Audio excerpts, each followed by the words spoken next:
Hello, and a wonderful day to you. Man, I really hope you're enjoying this day. It is gorgeous out here. It's blue skies, nice temperature, humidity's down. It's been raining the last 2 or 3 days here, but man, I'll tell you, I've been loving life ever since last night and this morning. Been on a lot of different places. Friday Night Live, and then went on with the protest this morning. We just got done with Kenya, and man, we're fired up. Got a lot of things going on. But I wanted to just put this out as a concrete kind of video for single sign-on that we've talked about for the weekend so far, and we'll probably end up changing subjects for next weekend. But the whole SSO thing, right? It's just another way to provide value to the world. I mean, Mr. Mufar's got 100 different ways of providing value, and this is another one. It's a big one for a lot of different reasons. And we know that businesses are all moving to the cloud, right? I mean, we're all taking advantage of these third-party services because we're all looking for this seamless, this access to multiple applications, and we want it anytime we want it, right? We want it from anywhere we happen to be at, and we want to get it from any device we happen to be holding in our little fingers. So it's essential for business, it's essential for efficiencies, and it's certainly essential for customer experience, which is priority number one with a lot of companies, and it's no different for Onpassive. But in all actuality, for Onpassive, it goes a bit farther. It goes up another notch, so to speak. I mean, our mission is to lift humanity, right? And the SSO helps us in that by allowing a very safe, secure sign-in to everything that is in our digital world. And that's because it's that world, our digital world, through Onpassive and some peripherals that he talks about, right? That we get to use, and that is going to save our friends in the entire world. The entire population is our market, right? So we've got some 8 billion friends that we want to try to help out, and we want to try to do that by saving them time and money, just like we do the founders, so that we don't get caught up so much in the struggle of the world or day-to-day drudgery of trying to earn a living, or trying to get ahead a little bit. We want to save time. We want to, even if it's just a couple of hours a day, like Mr. Mufara said, even if it's just a couple hours a day, that's a lot of hours saved over a year with the population of the world. So, I mean, there's a lot that can be done. And in many cases, it's going to be a lot more than a couple hours a day. In many cases, it's going to be providing a lot of money and saving a whole lot of time. And that just means that life is going to be a whole lot better for everybody on the planet, right? So anyway, back to SSO, single sign-on. And what is it and how does it work? Well, single sign-on is an authentication process. It's a verification process that allows users to securely access multiple related applications or systems using one set of credentials. So the process is actually based on and or based between entities, right? It's based on the trust between those entities, between the folks that hold the identity information called the identity provider, IDP. That's us, the users, and those that can identify or authenticate us as users for the service provider, which is, in our particular instance, that's going to be all founders, right? Our service provider is Onpassive. And there's three main players to this. Like I just said, there's the identity provider, the trusted agent, and then there's the service provider. So as a identity provider, when we type in our information for our founders, that's our ID and our password into the sign-in page, it goes out as a request out to the powers that be, so to speak, via SQL, which is pronounced SQL, and it stands for Structured Query Language.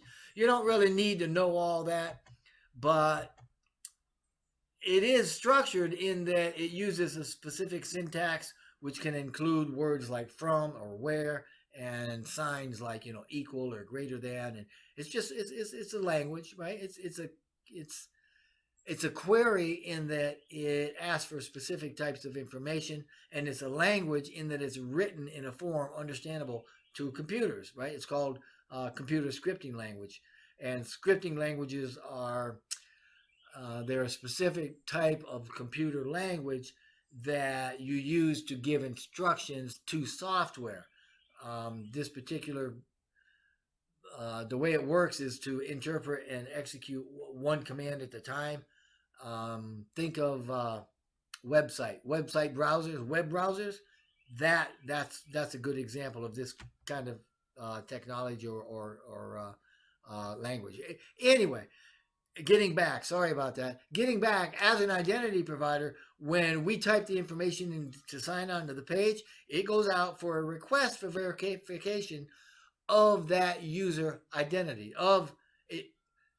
It's actually, we're requesting that the verifying people verify what we're putting in to give us access to the processes or the applications or the software that we want to access, right? And it does that by matching the information we send to a database they've got. If there's a match, boom, the user's credentials are authenticated and access is given to that site. In our case, Onpassive runs that database, right? And so they have a branch that authenticates what we're putting in, and life is pretty good. I mean, who better to trust than Onpassive, right?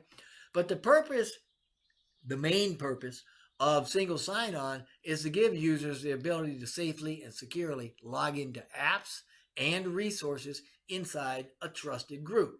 Now, in our case, founders, right, and for the founders, that group is housing the apps that we want to access, and that's called old founders. Or later on, once we make the switch and migrate so that everything's in Onpassive's database, then we'll be accessing the Onpassive universe and the digital ecosystem. But either way, to do this, we're using a set of credentials that is just, well, let me put it this way. We're using a single set of credentials, meaning that there's two pieces to it.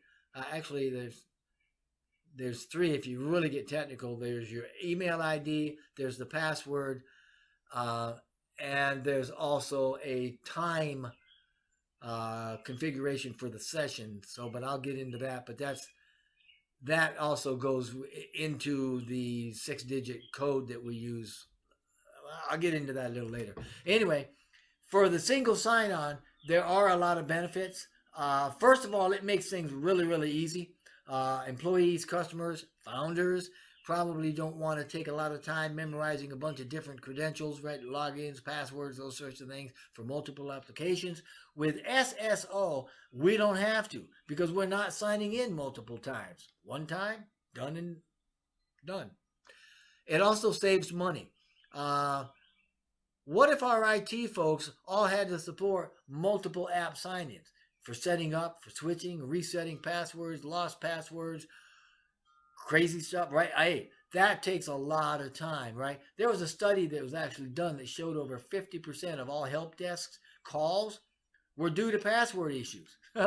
Imagine that, right? The more passwords the user has, the greater the chance of forgetting them. So SSO drives down that cost. It helps with the help desk costs, right? SSO can cut those passwords all out but one and save resources and money for better use elsewhere. It also gives us a lot better security, right? With good practices, SSO will significantly decrease the likelihood of password-related hacks. This is because users only need to remember one password for all their applications, right? Makes sense, right? So they're more likely to create a good, solid, hard to guess, maybe complex phrase, right? Which is what we want for password security. They're also less likely to reuse passwords or to write them down, and that's going to reduce the risk of losing them or somebody stealing them even, right? It's also more secure for the business since there are less opportunities for that password to be lost, stolen, or perhaps even reused. But in our case, Onpassive takes it to the next level, which you would expect. I mean, Mr. Mufar's whole mindset is about over delivery, right? And he provides an additional layer of security that we've come to know and love as OTP, the one-time password.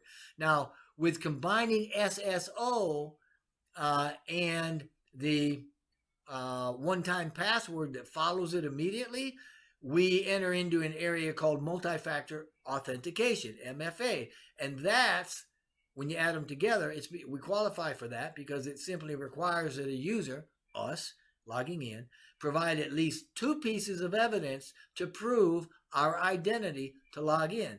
In this case, not only are we providing the email address and the password for our account, but immediately upon verification of that email and password, Onpassive will send us to our email, which we should only have access to, a 6-digit code that we then retrieve and put in there, and they say, okay, you had the right password, we sent you an ID or a code, and we know that this is a code, so you had access to the email, so we are very sure now that this is you. So yes, we're going to give you access to the Onpassive site and founder site and everything that you want to get access for. So that's really how it works, right?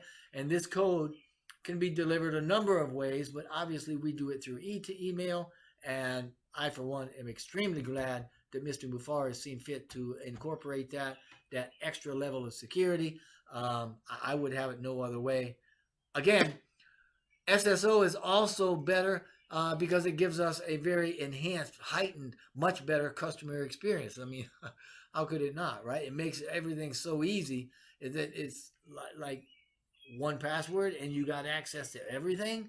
I mean, if you think about it, it's been shown for those folks on shopping sites, when you log into a shopping site, 20% of the folks that have something in their cart abandon the shopping cart because the password reset issues or forgotten passwords, or they just find the whole thing too tedious and they're like, oh, screw this, you'll go somewhere else because it's just too hard.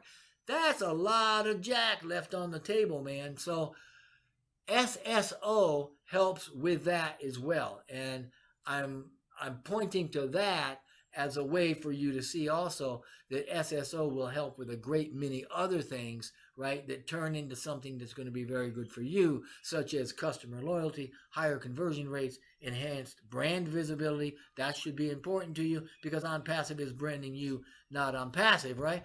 And the SSO will also create a environment for increasing your productivity.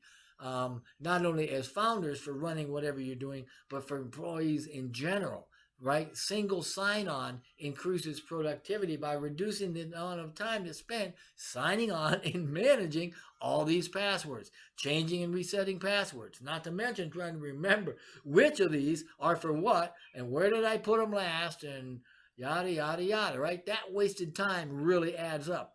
SSO allows users to skip all that extra time spent logging in and wasting your time. And additionally, as is the case with Onpassive, the SSO solutions gives us access to a doc. Actually, I think Onpassive says it's a dashboard, which is absolutely correct. And everything is on that dashboard. It's at our fingertips. It's allowing us to work or to play a lot more efficiently. And that's going to increase any kind of productivity. It's going to reduce the stress you're feeling. And as an aside, let me tell you, we've got a lot of things going on that site. But this is not to say that once you log on, it's going to be a hubbub of activity and look very, very busy.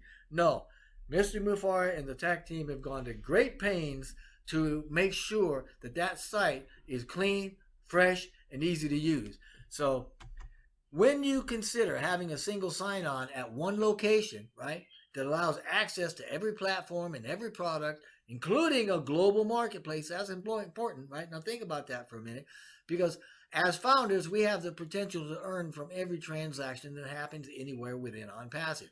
And everything in there is also connected to a wallet with not only additional layers of security, but with security with cutting-edge features and encryption. And that wallet can transfer funds freely and seamlessly between the wallets in Onpassive, and it also connects to external financial institutions, and it can do it all from one location.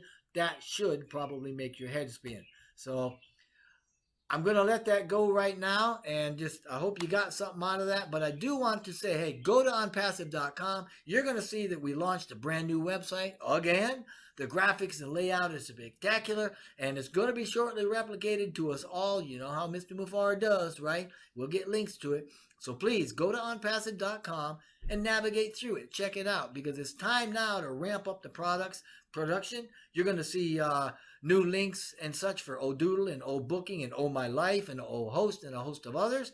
The SSO is going to be the same, but it's just going to open a lot more windows, more products, more features, right? The Onpassive way. Boom. Hoo-yah, Mr. Mufar, I get it. But hang on, because, all right, there's my puppy.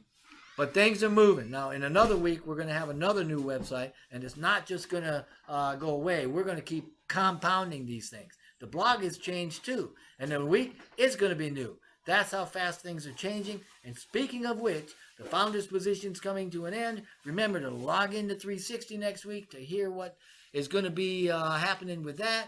And as always, if you've been invited, get back to the person that invited you to be a founder. They'll like that. If you have not, just link down and go to the description box and click the link or go to onpassive.com. You can learn more and sign up. Other than that, regardless of what you decide to do, just know that we wish nothing but blessing and blessing upon you and upon your entire family. Thank you.